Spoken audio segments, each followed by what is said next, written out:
दिल्ली के राजेंद्र नगर में हुए हादसे पर दृष्टि आईएएस कोचिंग सेंटर के संस्थापक और शिक्षक विकास दिव्यकीर्ति ने अपनी प्रतिक्रिया दी है। तो चलिए आपको बताते हैं। उन्होंने कहा, यह कह सकते हैं कि हमसे चूक हुई है, लेकिन वह चूक ऐसी नहीं थी कि हमारी नीयत खराब थी। गौरतलब है कि शनिवार शाम को राजेंद्र नगर स्थित एक कोचिंग संस्थान के बेसमेंट में पानी भर जाने से 3 छात्रों की दुखद मौत हुई थी। यह बेसमेंट कोचिंग संस्थान द्वारा एक लाइब्रेरी के रूप में उपयोग किया जा रहा था। इस घटना में 2 लड़कियों और 1 लड़के की जान चली गई थी, जिसके बाद सिविल सेवाओं की तैयारी कर रहे छात्र प्रदर्शन कर रहे हैं।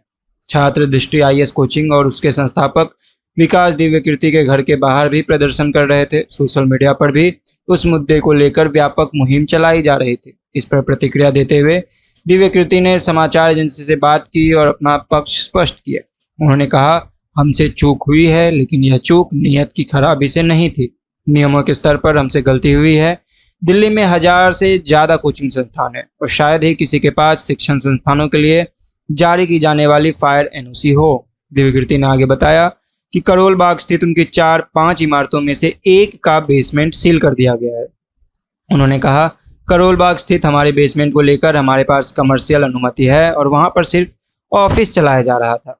उन्होंने एमडीसी को दिल से धन्यवाद देते हुए कहा कि मैं चाहूँगा कि पूरे दिल्ली में जहां भी असुरक्षित तरीके से क्लास चलाई जा रही हो, चाहे वह हमारी ही बिल्डिंग क्यों ना हो, उस पर कड़ी कार्रवाई होनी चाहिए। लेकिन इसके लिए सरकार की ओर से एक स्पष्ट नीति और पारदर्शिता होनी चाहिए।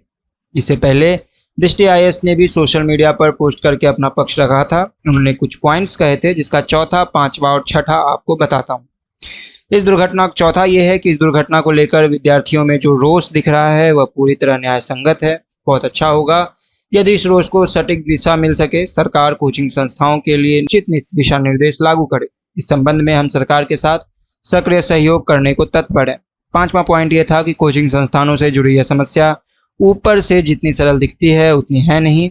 इसके कई पक्ष हैं, जिनके तार कानून की अस्पष्टता और अंतर विरोध से जुड़ते हैं। डीडीए, एमसीडी तथा दिल्ली फायर डिपार्टमेंट के नियमों में असंगति है।